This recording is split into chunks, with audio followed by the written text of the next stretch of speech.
Buenas tardes a todos. Muchas gracias por acompañarnos de nuevo en este webinar. Yo soy Luz y os doy la bienvenida en nombre de Ecosistema Más Empresa de Ibercaja, que como sabéis es un proyecto impulsado desde Ibercaja Banco y su fundación con el objetivo de ayudar a las empresas en su proceso de crecimiento y de evolución con el mercado, ¿no? Trabajamos en 5 verticales: innovación, digitalización, sostenibilidad, diversidad y transformación cultural.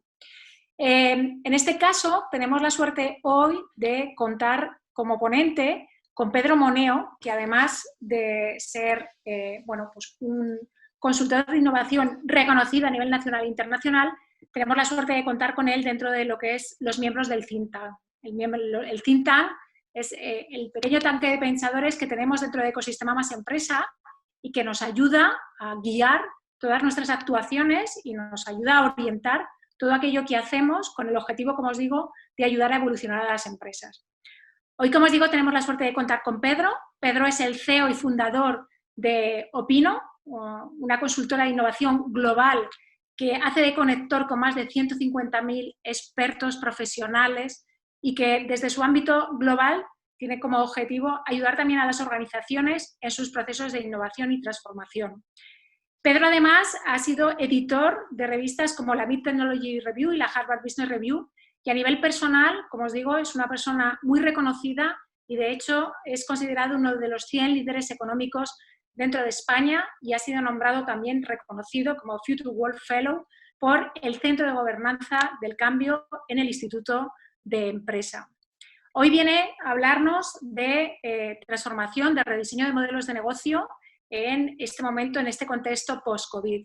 Y tenemos la suerte de que va a compartir con nosotros qué oportunidades va a plantear o qué oportunidades nos está ofreciendo el mundo post-COVID, impactados por nuevas variables, ¿no? Variables que tenemos que tener en cuenta, como son la seguridad, el contacto, la higiene, la distancia social, la digitalización y, por supuesto, todo ello orientado a una recuperación económica y a un seguir adelante con nuestros negocios.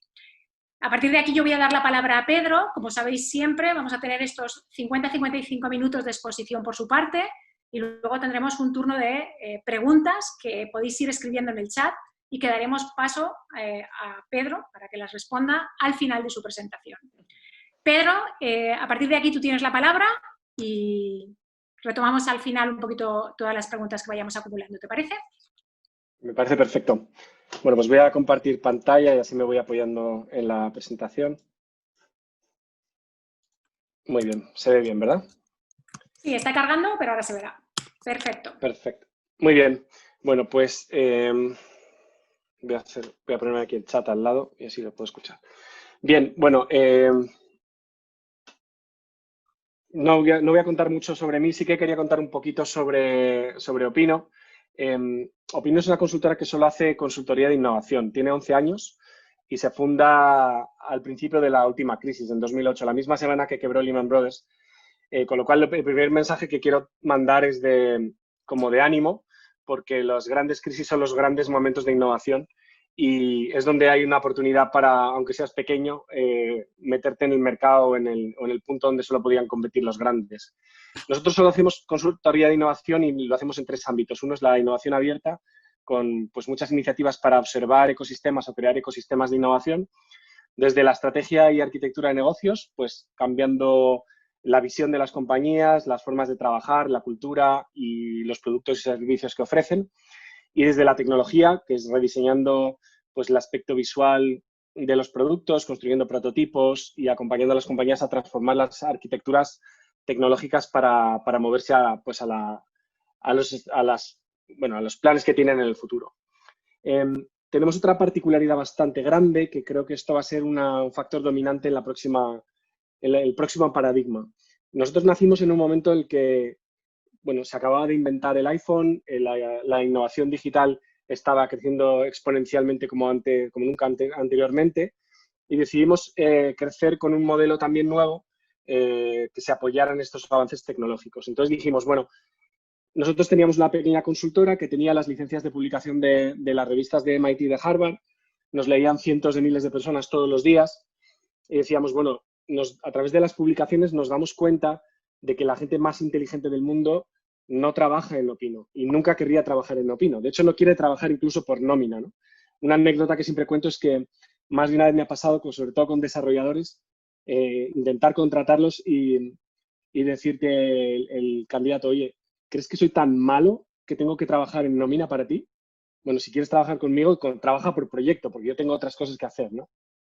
Entonces, bueno, dijimos, si nosotros no vamos a tener la gente más inteligente en nuestra organización, ¿qué es lo que tenemos que saber hacer muy bien? Y eso lo llamamos el Opino Way, que es básicamente nuestros 6 valores, los comportamientos que le pedimos a cualquier consultor de la compañía y todos los procesos que nosotros trabajamos para relacionarnos con los clientes, para dirigir y coordinar los proyectos, para desarrollar a nuestros compañeros, para innovar. Entonces, bueno, eso dijimos, bueno, vamos a hacerlo muy bien, entonces vamos a crear un manual y vamos a certificar a todo el mundo. Pero luego, si de verdad queremos empezar a trabajar con la gente más lista del mundo, vamos a utilizar esos canales, las revistas, las competiciones que hacemos, los eventos, los webinars como estos, los cursos digitales, para que cualquier persona que interactúe con nosotros deje una huella digital, cree un perfil y nosotros podamos tener acceso a esos datos para que luego, cuando encontremos un proyecto interesante, podamos contar con él. Entonces, pues tenemos una plataforma muy potente que nos permite que cualquier persona que interactúa con nosotros, al final, documentemos quién es y qué sabe hacer para que nuestros directores de proyecto, cuando tienen un desafío que necesita esas capacidades, puedan reclutarlo, darle tareas, firmar contratos, pagarlo, evaluarlo, como si fuera un miembro de nuestro equipo. Voy a ir rápidamente sobre el contexto y me voy a saltar esto, voy a ir directamente sobre esta gráfica que siempre la enseño a los que me conocéis, pero que cuenta todos los cambios más brutales o más disruptivos que ha habido en el planeta, pues desde que inventamos la escritura o nos pusimos de pie hasta que inventamos las telecomunicaciones o los ordenadores, ¿no?, personales. Y lo que cuenta esta gráfica es cómo estos cambios se han ido cada vez produciendo en intervalos más cortos de tiempo. Antes, pues sucedían grandes disrupciones cada milenio o cada siglo y ahora estamos acostumbrados a disrupciones que ocurren en periodos inferiores a 10 años. Pero es que además no solo esto, sino que estamos observando por primera vez disrupciones simultáneas, es decir, procesos equivalentes a la invención del fuego o de la escritura, pero que están ocurriendo a la vez. Y luego lo profundizaré en esto, pero yo creo que los finales de la década de los 2010 se produce la llegada de 3 disrupciones que ya no son solo simultáneas, sino que interfieren unas en otras y se retroalimentan, ¿no? Y yo creo que esto es un momento único en el planeta que va a cambiar las normas del juego como nunca había pasado antes. La otra reflexión que os quería hacer es una lectura financiera de la crisis de 2008 y por qué el 2008 cambió las normas específicamente en el mundo de la innovación. Fijaos, en 2007 Steve Jobs presenta el iPhone y la innovación móvil empieza a tirar del mundo digital y además a propagar el número de personas conectadas y el número de contenidos disponibles y el número de aplicaciones disponibles, con lo cual se multiplica la productividad de las personas y prolifera enormemente la industria, ¿no? Pero a partir de 2008 pasa una cosa, y es, bueno, aquí lo veis en la gráfica de la izquierda, en la cantidad de dinero disponible en el mercado como consecuencia de las inyecciones que hicieron los gobiernos y el precio que tiene ese dinero por consecuencia de ser muy abundante, hace que pues, haya mucho dinero en el mundo y sea muy accesible y muy barato. Pues esto cambia enormemente las normas del juego. Y la curva de la derecha es un poquito más difícil de medir, pero lo que pone en el eje horizontal es el coste de capital. A la derecha aparece un coste de capital caro y a la izquierda el coste de capital barato. Y lo que dice en verde oscuro es que cuando nosotros hacemos las empresas más eficientes, normalmente la acción tiende a subir, un 6%, ¿no? Si hago la empresa un 1% más eficiente, mi acción sube. Y además sube un 6% independientemente de si el dinero es caro o barato. Pero si en vez de hacer la empresa más eficiente, lo que hago es hacerla crecer, diversificando, entrando en nuevos mercados, si el capital es caro, el mercado me dice, estás creciendo de manera desordenada y te voy a penalizar. Y estábamos acostumbrados a este tipo de contexto. Pero es que si el mundo se vira hacia un contexto en el que el capital es muy barato y muy accesible, y yo lo que hago es crecer la compañía rápido, el premio que me da el mercado es enorme, ¿no? Veis, hay un crecimiento del 27%. Y esto es una reflexión interesantísima, porque hemos pasado de un mundo que premiaba la eficiencia, la percepción, la exactitud, ¿no? El hacer cosas perfectamente integradas y limando todas las impurezas, a un mundo que está dominado por las empresas que van rápido. lo que dice Google, ¿no? Por ejemplo, llega, ocupa cuota de mercado y luego ya monetizarás, ¿no? Por eso se ha visto ese vuelco de inversión en industrias tradicionales a industrias altamente disruptivas, de crecimiento viral, incluso a veces sin preocuparse de que tengan un modelo de negocio rentable. Y veis compañías que valen miles de millones de dólares, por eso han proliferado tanto los unicornios, que ni siquiera cotizan, o sea, que están financiadas por capital riesgo y que tienen valoraciones altísimas, aunque realmente ni siquiera ganan dinero o tienen pérdidas. La siguiente reflexión que os quería hacer sobre esta gráfica es que si nosotros miramos a la clase dirigente en los gobiernos, en las instituciones, sobre todo en las empresas, suele ser gente muy senior que se ha sacado su MBA hace un tiempo y que lleva en la industria un montón de tiempo. Y no hay nada malo en eso, se tiene mucha experiencia, pero normalmente la experiencia que tenemos es una experiencia orientada a generar ese 6%. Es una gente orientada en calidad total, en el SQM, en las ISO, en sacar, no sé, el Six Sigma de General Electric, o sea, en hacer compañías muy, muy eficientes. Y eso está muy bien, pero puede que sea insuficiente. ¿De qué sirve que tú en tu industria pretendas ser el que funciona mejor como un reloj suizo si hay otro que corre como una liebre y está ocupando tu sitio, ¿no? Por eso os fijáis que las compañías más virales hoy en día, incluso en industrias ya establecidas, ¿no? Si miráis un MásMóvil, que tiene esa estrategia de 27%, es una compañía del IBEX que se comporta como una startup, MásMóvil se compra Pepephone o se compra Yoigo y ni siquiera se preocupa por integrarlas, no tiene tiempo, ¿no? Entonces, la reflexión que os hago es, emprender no solo es importante para crear una nueva base de industrias, sino que también adquirir las habilidades que tiene el ecosistema emprendedor de visión, creatividad, responder a entornos mal definidos, correr mucho, asumir riesgo, son habilidades que van a ser altamente valoradas en la alta dirección de las compañías más grandes y de los gobiernos y las instituciones, porque cada vez nos vamos a enfrentar más a problemas mal definidos y a problemas muy agresivos que pueden hacer tambalearse una organización que llevaba en una condición como de estabilidad mucho tiempo. Os hablaba antes de 3 disrupciones que llegan de manera simultánea y además que interfieren. Y son la llegada de la 5G, Internet de las cosas, inteligencia artificial. Y además una se apoya en la otra porque la inteligencia artificial no sirve de nada si no tiene datos y los datos lo va a producir masivamente en Internet de las cosas. Internet de las cosas no sucede si no existe una red en la que conectarse que lo va a proveer la red 5G, ¿no? Entonces, de por sí, cada una de estas disrupciones merece estar en esa gráfica, pero entenderéis que el éxito de una multiplica el éxito de las demás. Así que vamos a ver ahora una convergencia de 3 disrupciones enormes cuyo efecto acumulado es todavía muchísimo más grande de lo que podemos anticipar.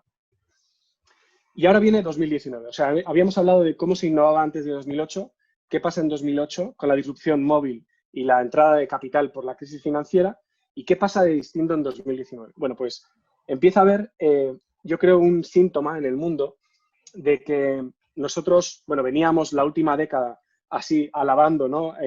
Como si fueran dioses a las curvas exponenciales. Aparece Singularity University, todo el mundo se vuelve loco con Singularity University y todo queremos que sea exponencial y crecer a doble dígito o a triple dígito.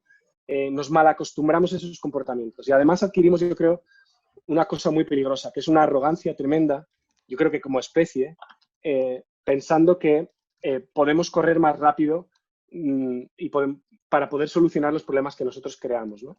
Entonces empiezan a haber señales pues, que vienen por cambio climático, esta vez no se llega por una pandemia, pueden pasar incendios, pueden pasar sequías, pueden pasar inundaciones, pueden pasar hambrunas, pueden pasar movimientos migratorios masivos. Empezamos a generar unos impactos en el planeta que casi no le hacemos perder la capacidad de recuperarse al planeta o a los ecosistemas, ¿no? Que pueden ser ecosistemas financieros o pueden ser ecosistemas sociales o pueden ser ecosistemas, en este caso, medioambientales. Aparecen indicadores como el Earth Overshoot, que básicamente lo que mide es cuántos días en un año tardamos en consumir todo lo que la Tierra es capaz de generar en un año, ¿no? Y es una fecha que cada año se mueve más temprano, incluso en algunos países pues ya está más o menos en febrero. O sea, en febrero hemos consumido algo que a la Tierra le costará recuperar hasta diciembre, ¿no? Ahora mismo estamos consumiendo el equivalente a 1,75 planetas cada año, con lo cual pues el planeta va degradándose de una manera cada vez más contundente. Y yo creo que respecto o frente a esas exponenciales que nosotros estamos creando, cada vez que creamos una exponencial más violenta, va a aparecer una exponencial más violenta que nos compense y que como especie nos vaya poniendo en su sitio, porque no tenemos otro planeta que este. Entonces yo diría que si previo a 2008 a después de 2008 aparecen una serie nueva de habilidades que tienen que aparecer en el alto management o en el alto liderazgo de las organizaciones, de los gobiernos y de las empresas, la clave, yo creo, a partir de 2019, que ya no nos queda otra excusa, ¿no?, para escaparnos de aquí, es que la consciencia de la finitud y de la fragilidad de los ecosistemas tiene que estar introducida de verdad en el liderazgo. Y no solo por quedar bien, sino porque si no creamos organizaciones y ecosistemas sostenibles, pues van a desaparecer. Y yo creo que también ocurre una cosa muy interesante.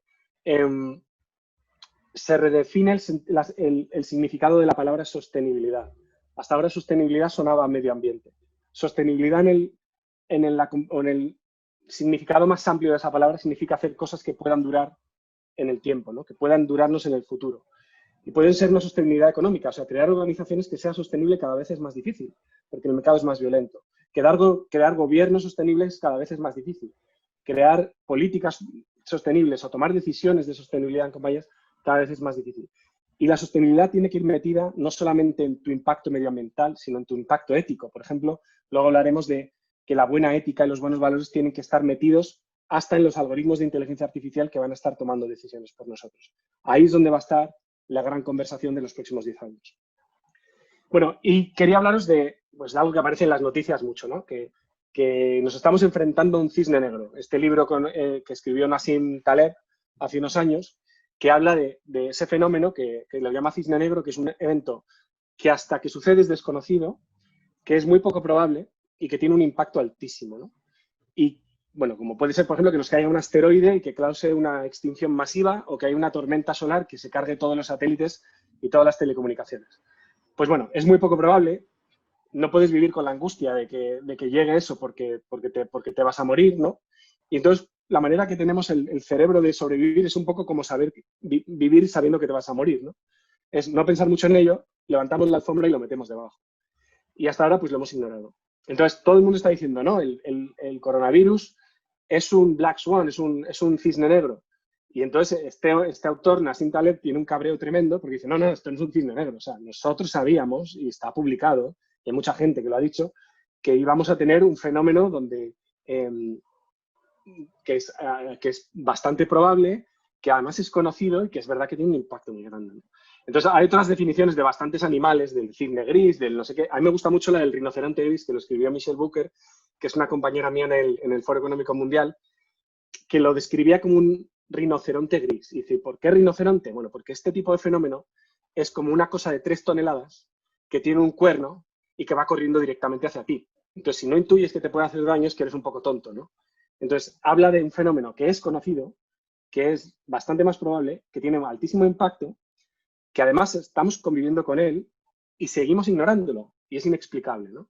Entonces, bueno, aquí he pensado un poco en las exponenciales que hablaba antes, de las respuestas de los ecosistemas, que están diciendo, oye, esto es finito, oye, que te estás destruyendo este ecosistema, oye, que lo que haces no es sostenible y que tiene forma de rinoceronte y tiene cuerno.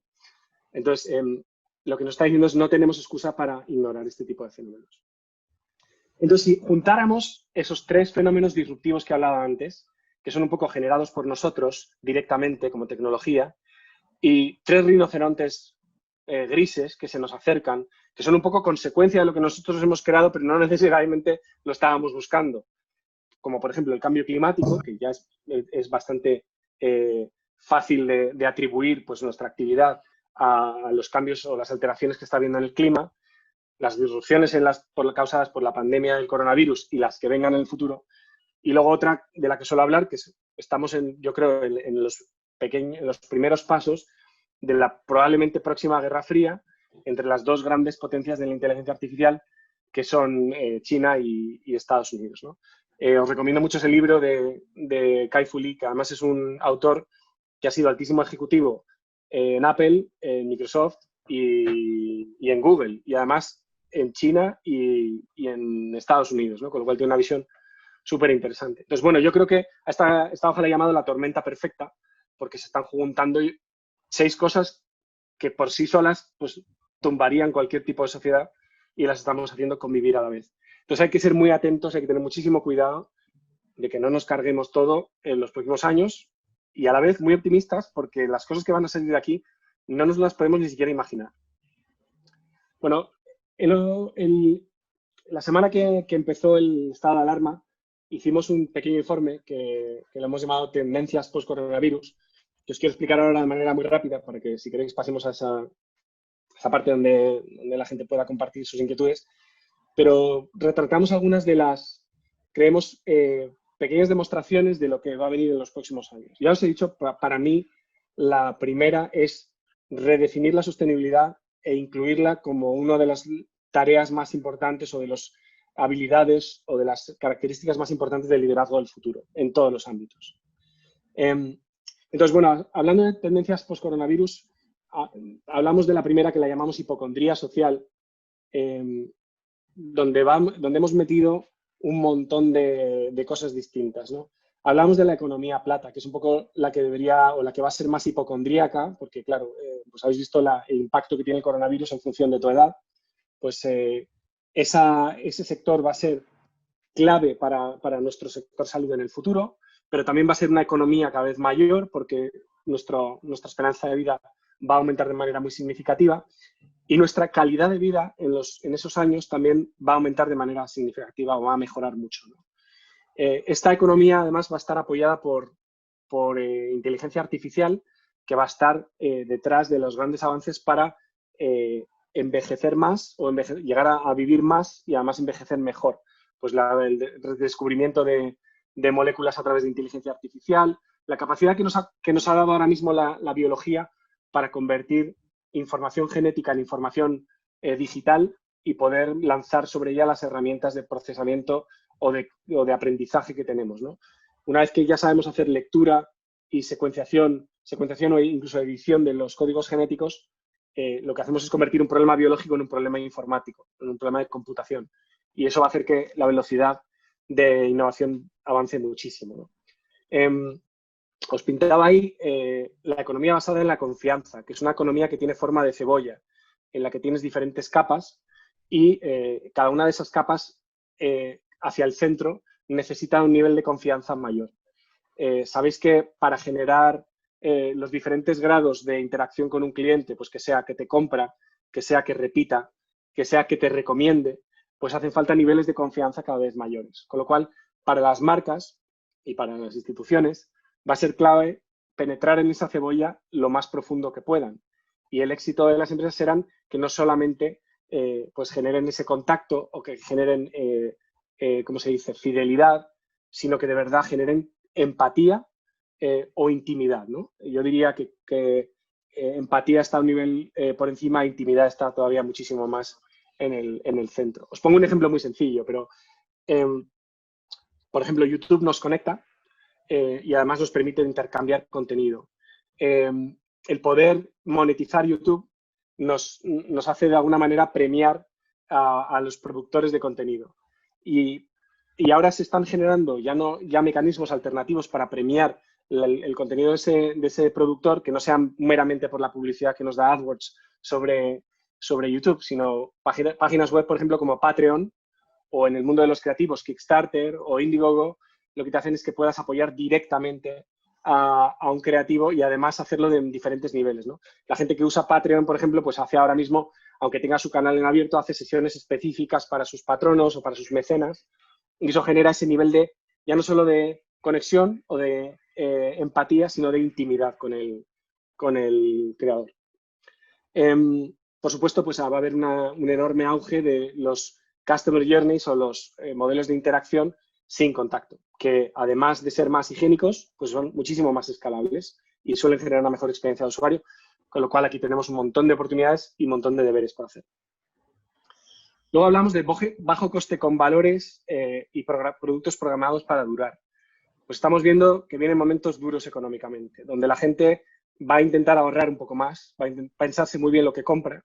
Si compra cosas, va a intentar que le duren más, va a intentar que estén producidas localmente y va además a intentar trazar cuál es la cadena de valor de esos productos. Por varias razones. Primero, porque tenemos una desconfianza en los productos que están intermediados y de ahí detrás, pues todo lo que ha pasado con las fake news y con la manipulación del usuario, pues es muy responsable. Y luego también por esa necesidad o esa voluntad que vamos a tener de premiar los valores de las marcas. Entonces, dar trazabilidad de tu cadena de valor, dar transparencia y velar porque no solamente tu empresa, sino todos los eslabones de tu cadena de valor sean trazables y apliquen las mismas normas de sostenibilidad. De nada valdrá que tú seas Apple y pongas Made in California o Assembled in California en tus productos si tienes a Foxconn en China y te estás saltando pues, normas éticas en la relación empresa-trabajador que no serían aceptables en Occidente, ¿no? Entonces, va a haber un vuelco de la compra al uso, del producto al servicio. Los pocos productos que compremos intentaremos buscar lo que hemos llamado a larga escencia, un poco, no sé si existe esa palabra, pero por contraposición con obsolescencia programada, productos programados para durar. Y aquí, por ejemplo, yo creo que uno de los sectores más interesantes para mirar es la industria textil, que ha sido una responsable enorme de la contaminación por emisión de CO2, por la contaminación del agua y el tema del fast fashion, pues uno de los grandes, yo creo, problemas o declives de las últimas generaciones. Tenemos una oportunidad muy buena para corregirlo y ya empezáis a ver a las grandes marcas de moda, pues por ejemplo Armani hace poco ponía un comentario diciendo el sector textil está roto, no es sostenible, somos responsables en gran parte de lo que está pasando y tenemos que tomar acciones para corregirlo. Economía del reconocimiento va un poquito de lo mismo. Vemos que hay una balanza de reconocimiento que está descompensada. Se ha hablado de descompensación de género en algunos casos, se ha hablado de descompensación porque empleados que hacen lo mismo en diferentes países ganan diferente, pero si miramos una distribución de recompensación observando el riesgo que asume una persona y el impacto que tiene su trabajo, pues tampoco parece que gane lo mismo un cantante o un futbolista que un bombero o un médico que se ha dejado la piel salvando personas, salvando vidas ahora durante el coronavirus. Entonces, si os fijáis, la magnitud de los problemas que nos estamos enfrentando va a mentalizar a los usuarios y a los ciudadanos, que espontáneamente van a ir educándose para orientar sus consumos hacia marcas que les den trazabilidad sobre la cadena de valor y que demuestren responsabilidad de verdad. Y eso yo creo que va a ayudar a reconducir mucho, a reequilibrar la economía del conocimiento. El otro día, por ejemplo, daba una charla a patrocinadores del mundo deportivo. Y, de hecho, voy a terminar con un ejemplo de ese mundillo. Pero les decía, ahora mismo premiamos la fotografía. Es decir, pagamos lo que sea por aparecer en una fotografía en la que el jugador mejor del mundo lleva nuestro reloj, ¿no? En el futuro pagaremos porque haya una historia en que un jugador, ya no buscaremos el mejor del mundo, sino el que más mérito tiene del mundo, porque esa será la historia que engancha al consumidor, que además es mucho más bonita. Y buscaremos que nuestra marca acompañe a ese jugador que tiene más mérito del mundo y que se le pueda atribuir parte de ese mérito. Es decir, cuando las cosas iban mal, nosotros estábamos contigo y te hemos ayudado a crecer, ¿no? La fortaleza de este tipo de campañas es tremenda. Tenéis, pues no sé, hace poco una campaña de North Face, la empresa de escalada, que se llama Walls are made for climbing, ¿no? Los muros se han hecho para escalarlos, hablando del muro de Trump. O las infinitas campañas que ha hecho Patagonia sobre la preservación del medio ambiente, que es el mundo en el que se mueven sus deportistas.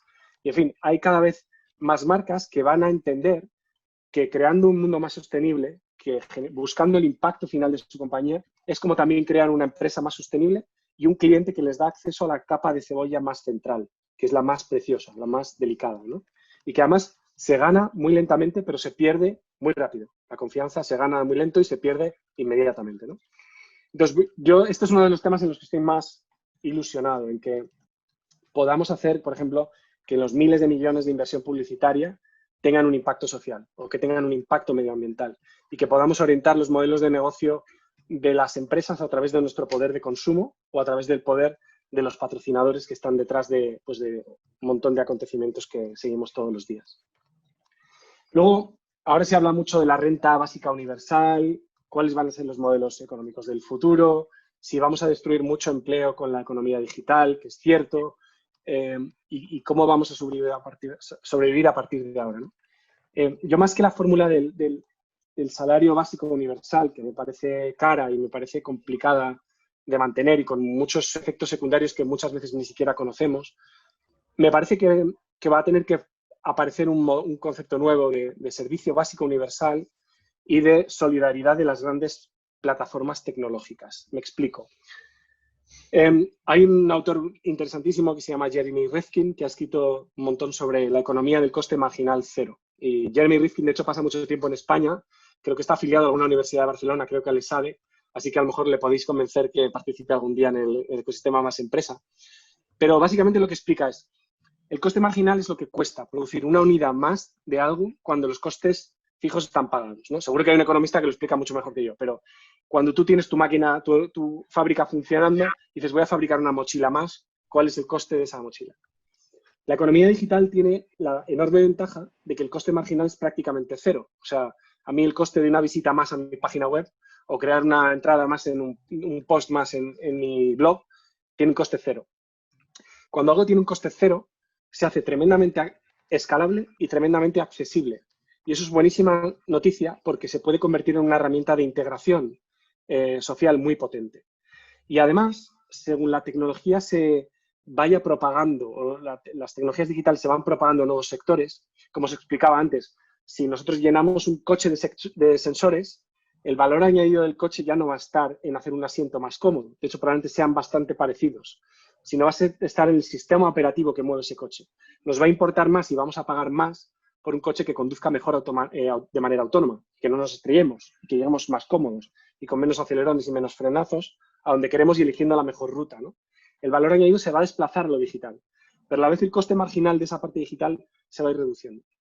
Si usamos inteligencia artificial, Internet de las cosas, conectividad ubicua y logramos llevar al mundo digital, como hablaba antes, el sector biológico, porque ahora somos capaces de leer y escribir código genético muy barato, o el sector educativo, o el sector del transporte, o el sector de, no sé, de la información, seríamos capaces de hacer que esos servicios alcancen a muchos miles de millones de personas más, o a todo el planeta, y además vamos a ser capaces de crear una segmentación muy precisa. Es decir, en función de quién seas o qué situación estás, tus servicios pueden tener diferente precio. Habéis visto, por ejemplo, ejemplos espontáneos de esta solidaridad de las grandes plataformas tecnológicas diciendo, oye, a mí me cuesta lo mismo darte ancho de banda indefinido en la crisis. Entonces me solidarizo contigo como cliente y durante la pandemia os vamos a dar datos indefinidos en vuestra línea móvil, ¿no?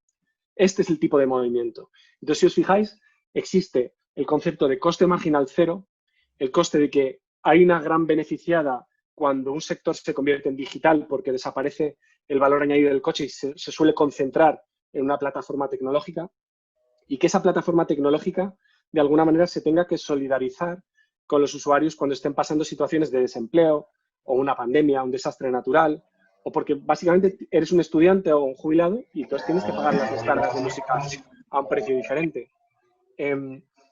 Pero es que además yo creo que esto va a pasar o por las buenas o por las malas. Es decir, por las buenas es que de verdad las marcas entiendan que para llegar al fondo de las capas de cebolla y generar esa intimidad con el usuario, es importante empatizar con él, es importante que nos conmuevan las mismas cosas o nos preocupen las mismas cosas que a nuestro usuario.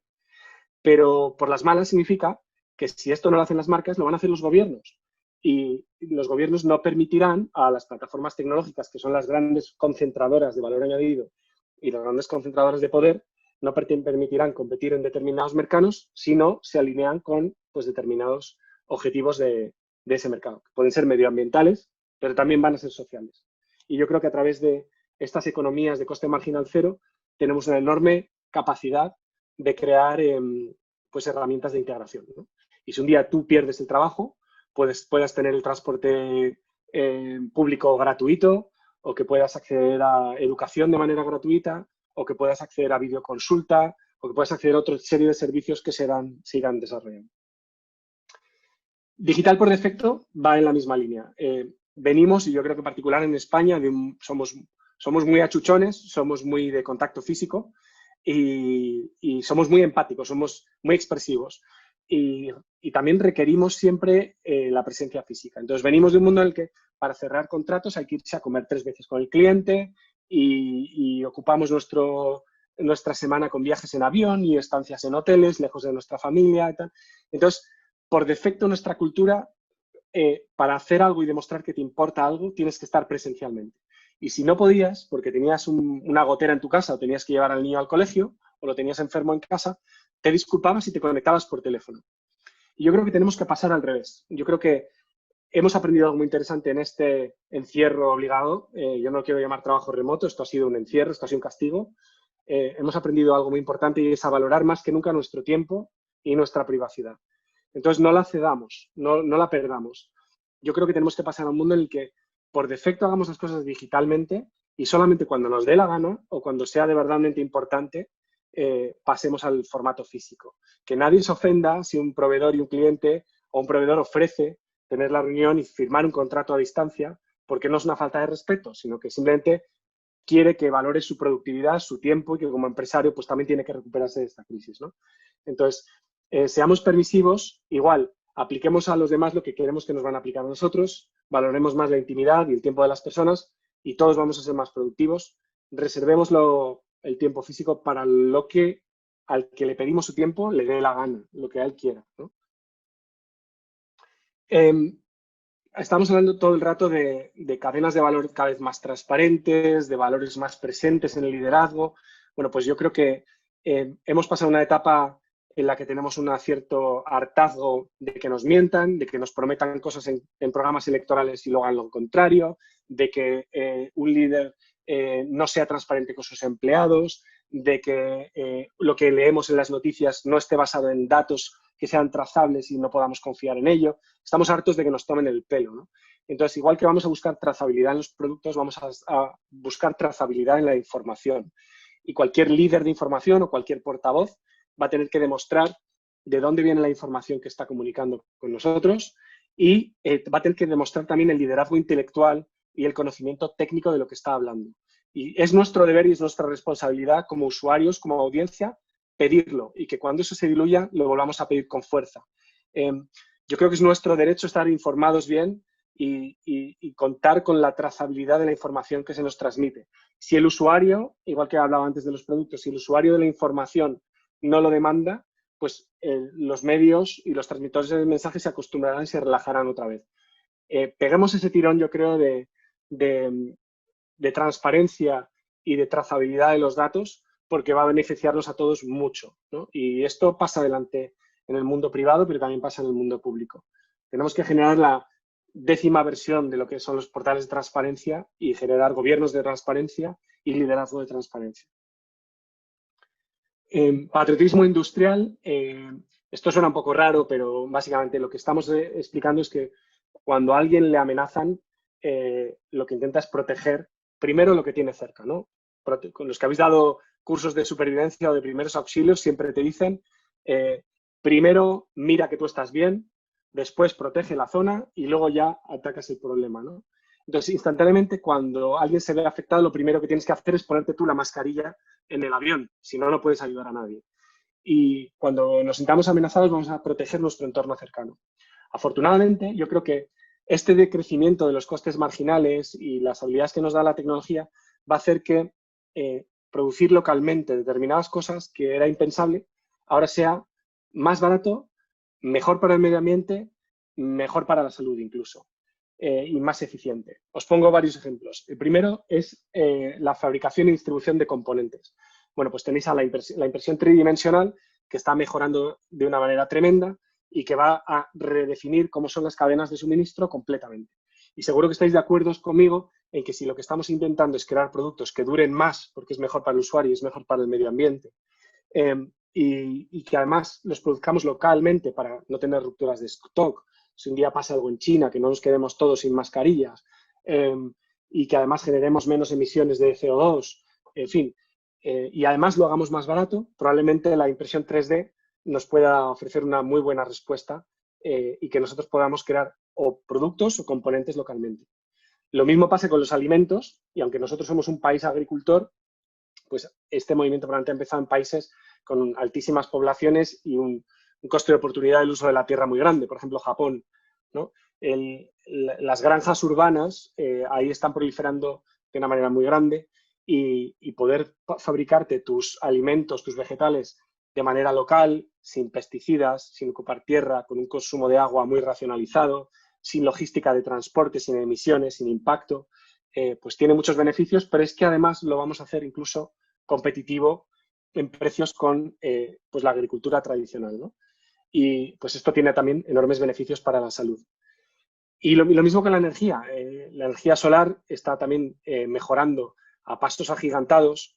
Yo soy ingeniero energético y muchas veces me preguntan, bueno, es verdad que en los periodos de bonanza, cuando el petróleo está caro, pues la energía solar tiene una ventaja, puede generar una ventaja competitiva y nos orienta espontáneamente a invertir en energía solar para sustituir a los combustibles fósiles, ¿no? Porque puede generar un beneficio económico. Pero es que también los periodos de crisis son muy interesantes, porque cuando el petróleo se va por los suelos es cuando se producen los grandes saltos tecnológicos y es donde más ha mejorado las tecnologías solares o renovables o incluso las nucleares o las de energía eólica, ¿no? Entonces, probablemente ahora en los próximos años atravesemos un periodo interesantísimo de mejora del precio, de la productividad de las energías renovables, que harán que cuando el petróleo suba un poquito, pues ya sea muy clara que es más seguro, más sostenible y además es más barato consumir este tipo de energías. Y más seguro, quiero decirlo también por eso, por arriesgarse a cortes o a faltas de abastecimiento, ¿no?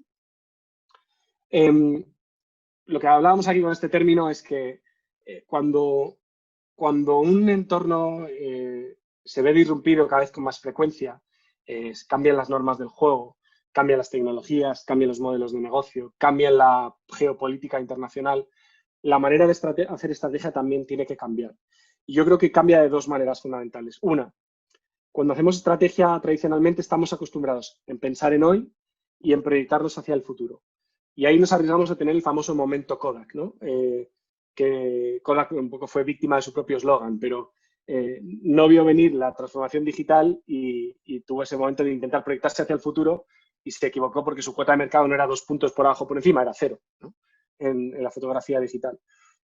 Bueno, pues la manera correcta de proyectar o de hacer estrategia ahora es no pensar en dónde estamos hoy, mirar hacia adelante, sino empezar por entender qué está pasando a nuestro alrededor y con eso hacernos una foto del futuro. Y cuando tengamos la foto del futuro, intentar ir para atrás para saber qué hueco podemos ocupar nosotros en ese futuro y cómo llegar desde donde estamos ahora hacia ese futuro que puede que no tener nada que ver con nuestro día a día de hoy. Con lo cual, de los principales problemas que podemos hacer para hacer estrategia es fijarnos demasiado en quiénes somos hoy. Y la segunda conclusión o el segundo tema relacionado con esta estrategia de proyección es que también tenemos que abandonar la idea de que, por muy listos que seamos, somos nosotros los que vamos a encontrar la solución a los problemas futuros o encontrar las grandes oportunidades.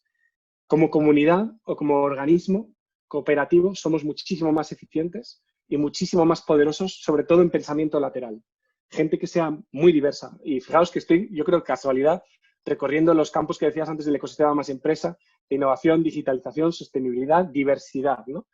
Cuanto más diversas sean estas comunidades, más abiertas, vamos a aportar un punto de vista lateral que nos va a abrir los ojos a oportunidades y a amenazas que si no tenemos visión lateral no vamos a ver. El puñetazo lateral del boxeador no lo ves, el gancho no lo ves, si no tienes ojos mirando hacia el suelo o hacia los lados a la vez que miras hacia adelante.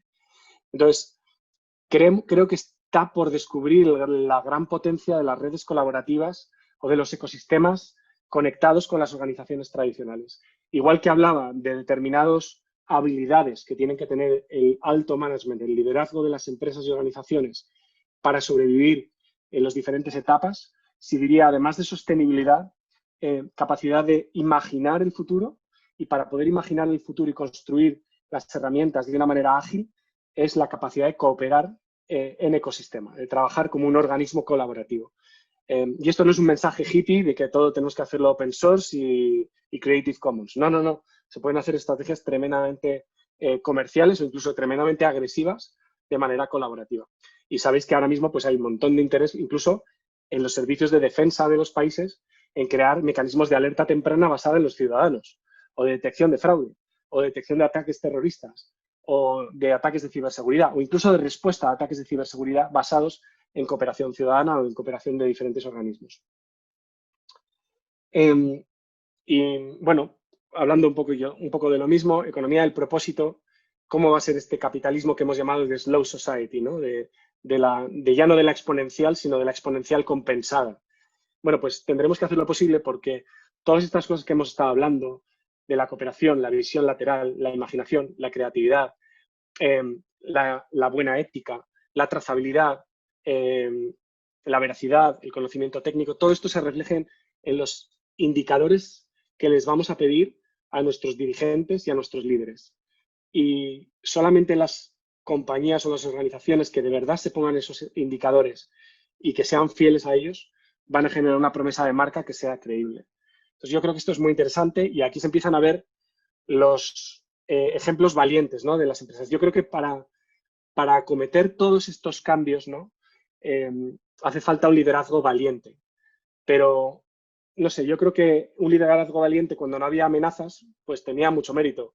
Yo creo que ahora un liderazgo valiente cuando estamos a punto de irnos a la porra a todos es lo que se pide por defecto. O sea, cualquiera que acceda a una posición de liderazgo, que sepa que va a tener que tomar decisiones muy difíciles en entornos muy complicados y que además van a tener que tomar esas decisiones rápido y con poco tolerancia al fallo. Os confieso que estoy escribiendo en estos meses un libro que lo vamos a llamar Innovación de Emergencia, por este nuevo formato de liderazgo que se asemeja bastante al liderazgo que ocurre en el mundo militar o en el mundo de la exploración espacial o en el mundo sanitario, que lo hemos llamado innovación de emergencia. Y es una innovación donde tienes un problema muy difícil, tienes poco tiempo para responder y no te puedes equivocar, ¿no? Si quieres lanzar un robot en Marte, tienes 2 años hasta la próxima ventana y no puedes pasarte, porque si no, son 2 años más.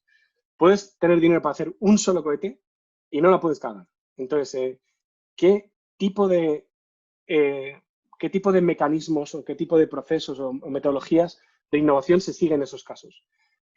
Estamos hablando de una innovación disruptiva obligada. Hasta ahora siempre ha sido voluntaria, ¿no? Y esto es apasionante porque yo creo que hay muy poca gente que sea capaz de hacer este tipo de innovación y van a ser tremendamente valiosos en los próximos años. Bueno, yo quiero dejaros con este vídeo, que ahora tengo que dejar de compartir pantalla y volver a compartir para que tengáis sonido, pero es un ejemplo que seguro que los que me conocéis habéis visto alguna vez. El señor del vídeo de abajo se llama Colin Kaepernick y es un jugador de fútbol americano que cuando empezó el gobierno de Trump, pues había un problema muy grande que aparentemente la población afroamericana tenía un montón más de heridos y de muertos en los enfrentamientos con la policía. Apareció el movimiento Black Lives Matter y gente que empezaba a protestar por este tema, ¿no? Y este señor empezó a arrodillarse a los partidos, al himno nacional de los partidos de fútbol americano, perdió su contrato de fútbol, perdió sus contratos de sponsorship en una carrera profesional que dura muy poco tiempo. Con lo cual este tío está fuera, ¿no? De ser el mejor a estar completamente fuera. Y el año pasado, en Navidad, Nike lo rescató como protagonista de su campaña de Navidad. Veréis que el mensaje más importante de este vídeo lo dice así mirándonos a la cara, que dice: a veces tienes que creer en algo, aunque creer en ese tema ponga en riesgo o significa sacrificarlo absolutamente todo. Y esto nos va a pasar como empleados, nos va a pasar como ciudadanos, nos va a pasar como líderes. Si queremos construir una organización y una carrera profesional y una ética personal basada en los valores, nos vamos a enfrentar a conflictos de este estilo, conflictos como el que decía de la innovación de emergencia. Tienes momentos en los que tienes que responder a algo, es algo crítico, y si no respondes siendo fiel a tus valores, no hay camino atrás. Ya eres un mentiroso o eres una persona no ética para el resto de tu vida. Ahora, si lo haces siguiendo tus valores, puedes poner en riesgo toda tu carrera profesional o toda tu empresa, pero habrás hecho lo correcto, ¿no? Entonces, el vídeo recalca como esta estrategia a largo plazo creo que ahora es la que más sentido tiene y es tremendamente arriesgada y difícil, pero es la que probablemente prime en los próximos años. Quiero poneros de manifiesto 2 cosas. Uno es, Colin Kaepernick puso a riesgo toda su carrera profesional como jugador de fútbol americano por algo que creía que no estaba bien, que no estaba correcto, ¿no? Pero Nike ha puesto en riesgo toda una compañía multinacional de mayor cotización, alineándose con un tío que apoya el movimiento Black Lives Matter. O sea, al día siguiente la mitad de sus clientes blancos del Midwest americano estaban quemando las zapatillas y subiendo vídeos a YouTube. Y esto era un riesgo calculado para Nike. Pero en ese momento las capas de cebolla de sus clientes de verdad se abrieron del todo. Y la conexión de Nike con el cliente en los valores fundamentales al nivel de intimidad fue total, ¿no? Y el enganche total. Fijaos durante el vídeo de que Nike asume un riesgo muy grande y además a las personas que retrata durante el vídeo son gente que responde a lo que comentaba antes. No es el deportista, el mejor deportista que lleva mi reloj y entonces me hago la foto cuando levanta la copa. No, es el deportista que tiene más mérito por algo, porque tuvo una enfermedad, porque viene de un barrio pobre, porque le falta una mano, porque viene de un país inmigrante, porque no tenía familia. Y lo bonito es el mensaje que crea la marca, apoyando el deporte, pero también alineándose con la historia que tiene sentido por los valores. Entonces, os dejo con este vídeo porque para mí significa de verdad el nuevo tipo de liderazgo en el que espero veamos cada vez más compañías y más organizaciones.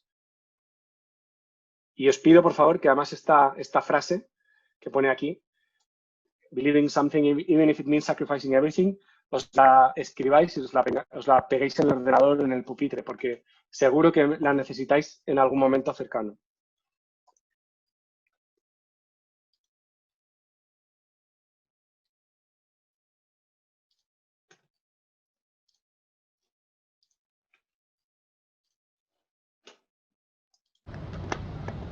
¿Se oye bien? Ok. If people say your dreams are crazy, if they laugh at what you think you can do, good. Stay that way. Because what non-believers fail to understand is that calling a dream crazy is not an insult. It's a compliment. Don't try to be the fastest runner in your school or the fastest in the world. Be the fastest ever. Don't picture yourself wearing OBJ's jersey. Picture OBJ wearing yours. Don't settle for homecoming queen or linebacker. Do both. Lose 120 pounds and become an Ironman after beating a brain tumor. Don't believe you have to be like anybody to be somebody. If you're born a refugee, don't let it stop you from playing soccer for the national team at age 16. Don't become the best basketball player on the planet. Be bigger than basketball. Believe in something, even if it means sacrificing everything. When they talk about the greatest team in the history of the sport, make sure it's your team. If you have only one hand, don't just watch football, play it at the highest level. And if you're a girl from Compton, don't just become a tennis player. Become the greatest athlete ever. Yeah, that's more like it. So don't ask if your dreams are crazy. Ask if they're crazy enough.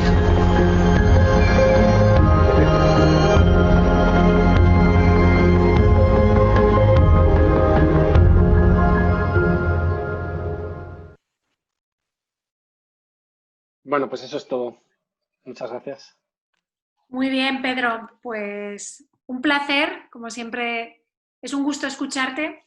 Yo, si me permites, voy a hacer un breve repaso de todos los conceptos que has ido pasando y yo me he ido tomando nota porque me parece que nos has dejado una cantidad de conocimiento importante. Has aperturado tu charla con una noticia ya optimista, ¿no?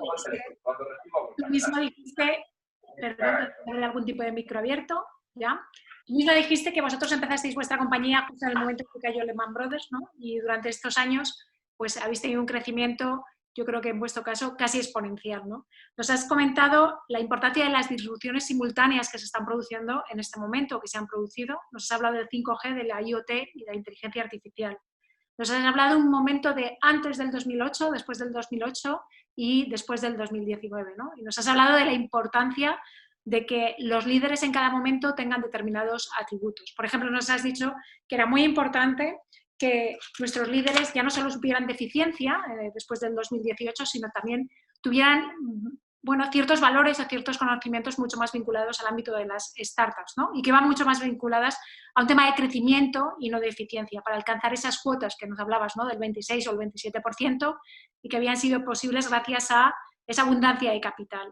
Pero luego nos has hablado de exponencialidad y nos has dicho que, si bien es cierto que la exponencialidad, bueno, pues es un parámetro de crecimiento importante, todo tiene un límite, ¿no? Seguramente uno de los mensajes que más nos llevamos es el hecho de que, según tu opinión, hay que redefinir el concepto de sostenibilidad, ¿no? Un concepto de sostenibilidad que va muy vinculado ya no solo a un concepto de planeta, sino a un concepto de sostenibilidad de negocios, incluso de formas de gestión y que tienen que perdurar en el tiempo. Entonces, has hablado de la trazabilidad y la importancia de lo ético. En esto has insistido mucho a lo largo de tu charla. Nos has hablado de conceptos tan interesantes como la transferencia de la información genética a la información digital. Y esto has dicho que nos ha permitido el hecho de que se transformen los problemas biológicos en los problemas digitales. Nos has hablado de los customer journeys sin contacto, que sin duda esto es una oportunidad del momento. Nos has hablado de la trazabilidad de toda la cadena de valor y de todos los proveedores de esa cadena de valor. Nos has hablado de los servicios básicos como servicios de coste marginal cero que van a permitir la accesibilidad de ciertos sectores marginados, ¿no? O de ciertos sectores que pueden ser o convertirse en una herramienta de integración. Nos has hablado de la unión de sostenibilidad, de trazabilidad, de ética, de la cooperación en formato de ecosistema. Nos has hablado de la importancia de colaborar frente a competir y también de pensar un poco en esos modelos de negocio del futuro, pero pensar lo suficiente sin plantearnos qué somos exactamente hoy, o no solo desde el punto de vista que somos exactamente hoy, porque eso de alguna forma puede condicionar, ¿no?, esa visión de futuro. Y has acabado hablándonos de un liderazgo valiente, y una frase absolutamente optimista que es: cree en algo incluso cuando eso signifique renunciar a algo. Bueno, yo simplemente he querido hacer este pequeño resumen. Ahora es el momento en el que todos los que queráis podéis hacer preguntas más concretas a Pedro, las podéis escribir en el chat o se las podéis hacer directamente a él, porque creo que tenéis una oportunidad muy interesante para poder plantear directamente vuestras dudas. Te transcribo una pregunta, Pedro, que tenemos por aquí. Claro. Bueno, primero te dan las gracias, en general todos los asistentes, y nos dicen: enhorabuena por la charla, ha sido fantástica, creo que de las primeras que realmente encaja con los valores de mi empresa y que aporta algo para que siga pensando que lo importante son las personas y la honestidad, que hace tiempo que no están de moda, entre muchas empresas ni entre todas las personas. Bueno, en este caso no es una pregunta, es una exposición, dice que se va súper motivada, siendo que alguien opina como nosotros y que funciona, ¿no? Es un poquito la puesta en valor de los valores y la ética que creo que tú nos has transmitido a lo largo de toda la ponencia. Bueno, seguimos teniendo muchos agradecimientos, no sé si alguien quiere hacer alguna pregunta en concreto.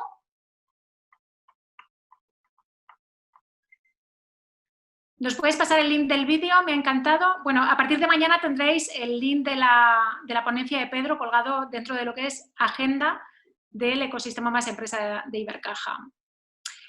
Nos pregunta Ruth Lázaro: ¿cómo nos formamos los nuevos líderes en estas nuevas habilidades necesarias, Pedro? A ver, yo creo que lo que ya está muy pisado, el terreno muy pisado, tiene muchos ejemplos, tiene muchas referentes. En lo que está por hacer es nuestra labor como emprendedores escribirlo. Entonces, yo creo que igual que cuando todo el mundo hacía empresas eficientes, aparecieron los emprendedores digitales y empezaron a crearse empresas con el 27% de crecimiento que hablábamos antes, ahora es cuando toca redefinir el concepto de sostenibilidad y además ponerlo en marcha. Os cuento también una manera que yo tengo de trabajar que me ha traído buenísimos resultados toda mi vida.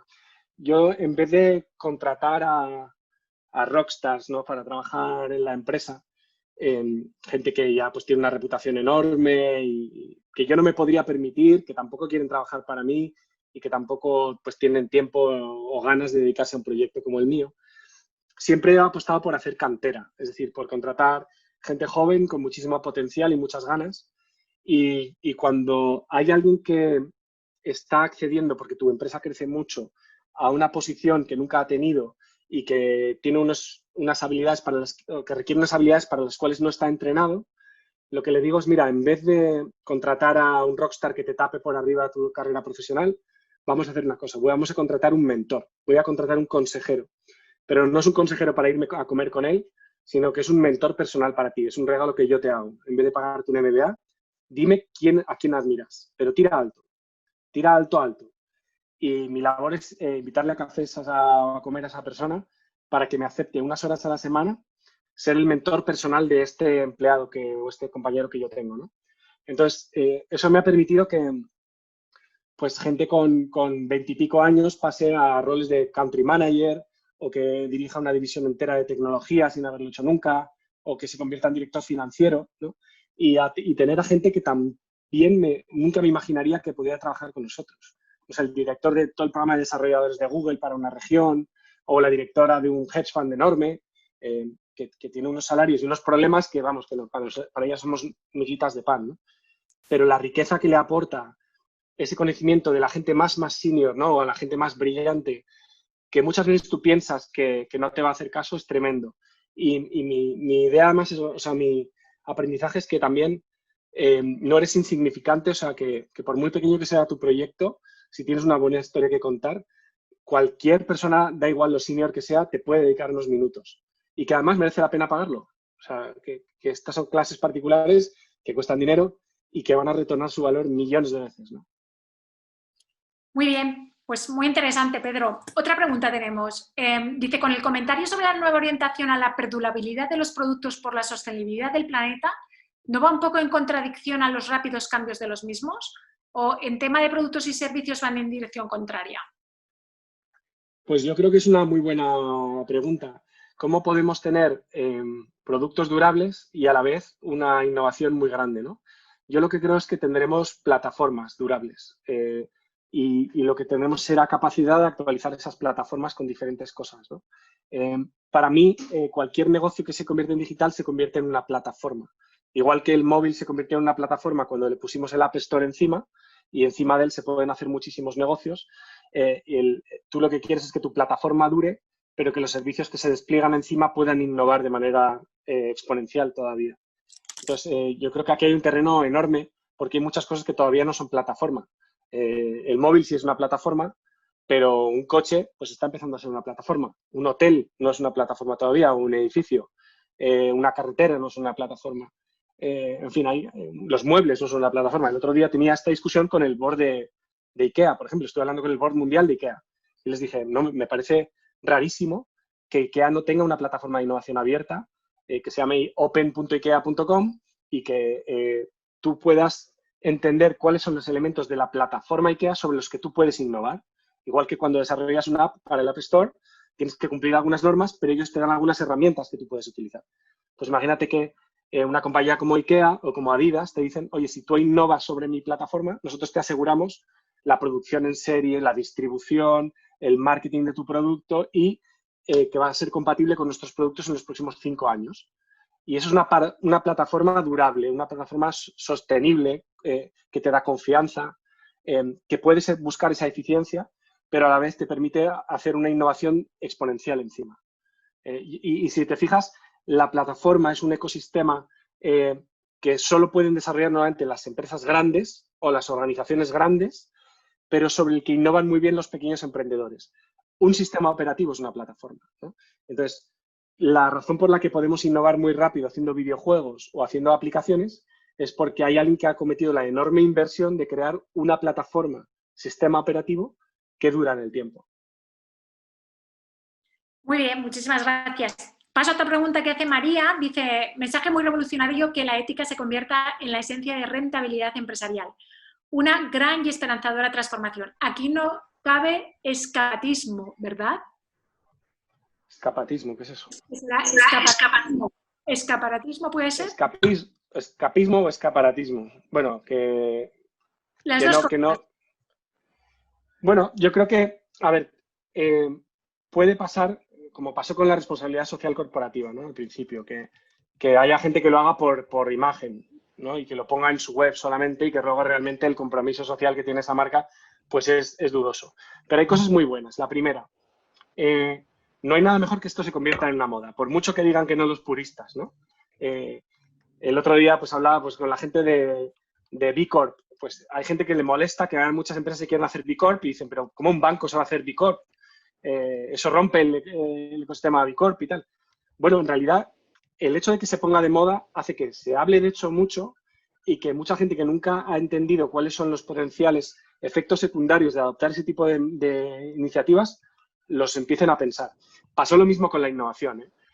Empresas que hagan innovación en serio, de negocio, de plataforma, hay muy pocas. Pero aceleradoras, vamos, tienen hasta el club de baloncesto al lado, tienen su acelerador y su programa de emprendedores. Pero es que eso es buenísimo, porque aunque no hagas nada con eso, generas una conversación, pones al emprendedor en la calle, le das visibilidad, y luego eso hará que aparezcan como jugadores más sofisticados, que ya con esto no vale y haya que hacer un jugador más sofisticado. Entonces, a mí me valen los del escaparatismo también, o sea, que lo haga todo el mundo es muy bueno.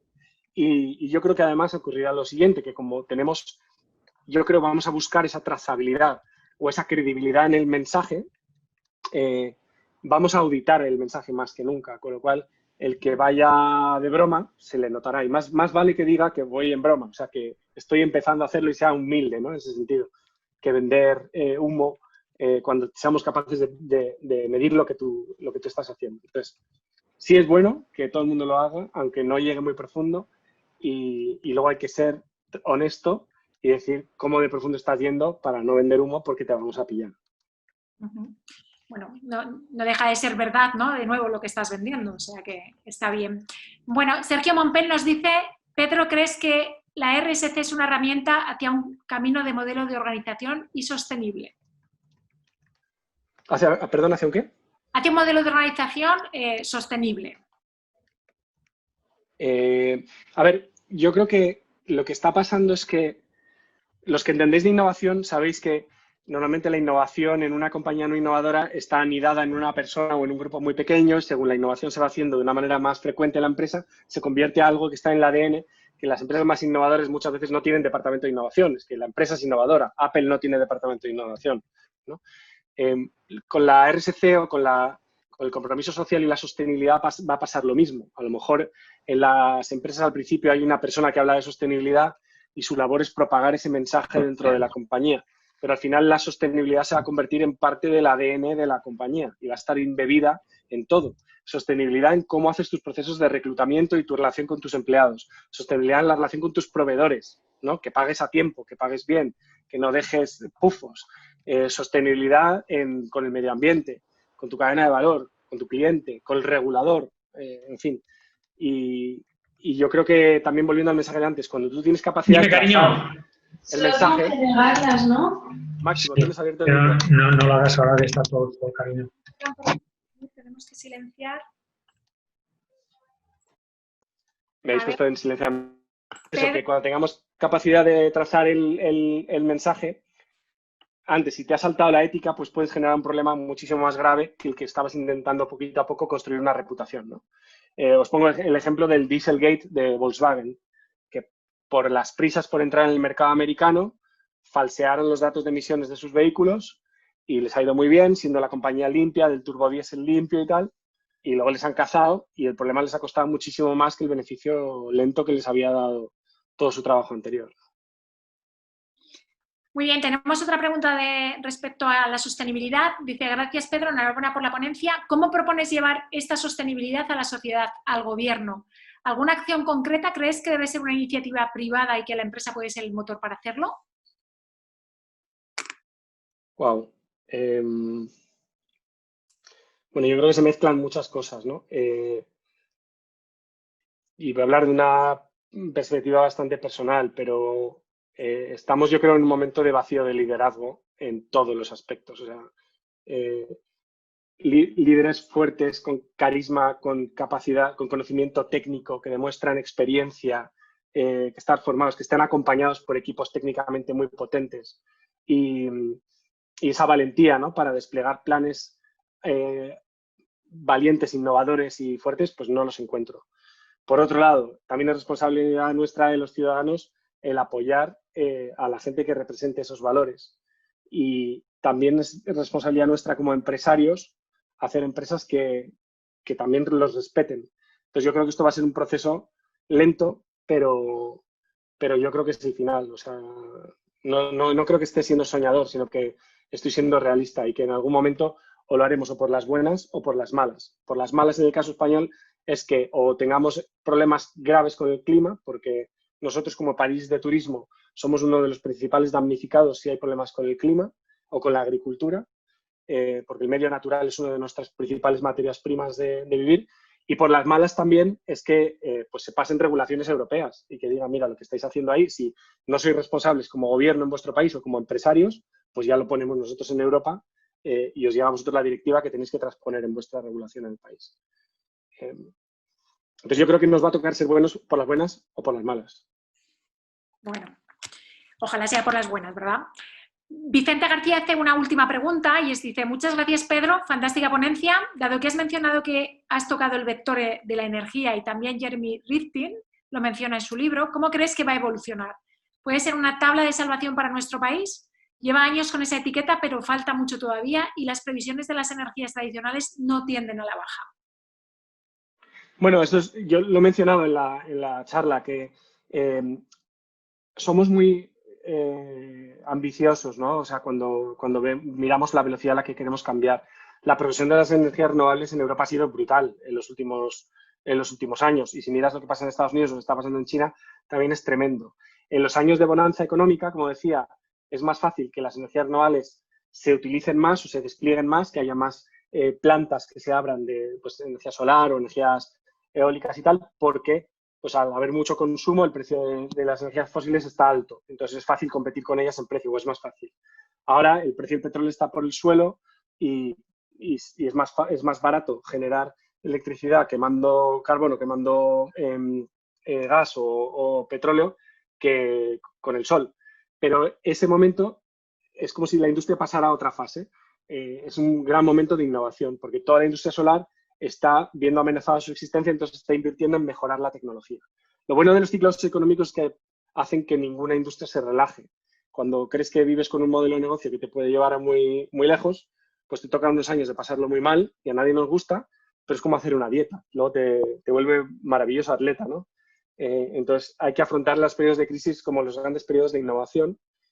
Y yo creo que me preguntaba el otro día un consejo de un banco muy grande fuera de España, si durante la crisis tenía que hacer un plan como de contención de gastos para esperar el periodo después, o si tenía que hacer un plan agresivo de transformación como si no hubiera haber un mañana, ¿no? Y entonces yo les dije, piensa que no hay crisis, tú piensa dentro de 5 o 10 años. ¿Ves un mundo donde tu banco tenga 5.000 sucursales? ¿Sí o no? No. ¿Ves un mundo donde se maneje mucho dinero en efectivo? ¿Sí o no? No. ¿Ves un mundo donde va a haber muchas transacciones personales o muchas transacciones en remoto? En remoto. ¿A qué esperas? O sea, la crisis lo que te está poniendo es los ojos del resto de tus compañeros a ti como responsable de transformación. Y te han dado un presupuesto. Te puedo asegurar que utilizar ese presupuesto para hacer una transformación fuerte es más fácil ahora que cuando las cosas iban bien. Y también te puedo asegurar que es más fácil que hagan la transformación ahora que cuando las cosas van muy mal.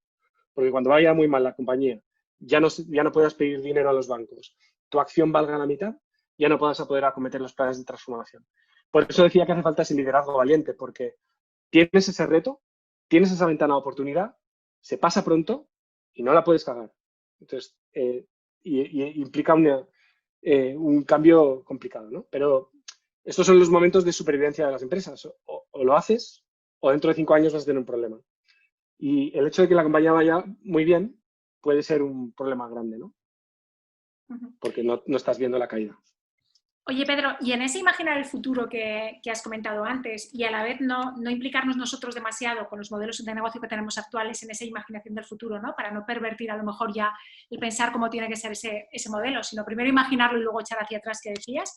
¿Tú crees que han cambiado mucho cómo tenemos que imaginarnos ese futuro a raíz de este momento COVID?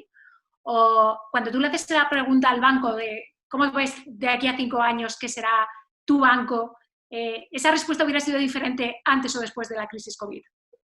Mira, yo creo que uno de los temas más importantes sobre los que estábamos escribiendo ahora es que las crisis tipo rinoceronte gris que hablábamos son conocidas. O sea, si hace 10 años yo hubiera hablado con un comité de expertos sobre la existencia del coronavirus, de un coronavirus, me ha dicho que sí, que existe. Y nos hubieran dicho que sí, que vamos a tener un problema con él, ¿no? O varios.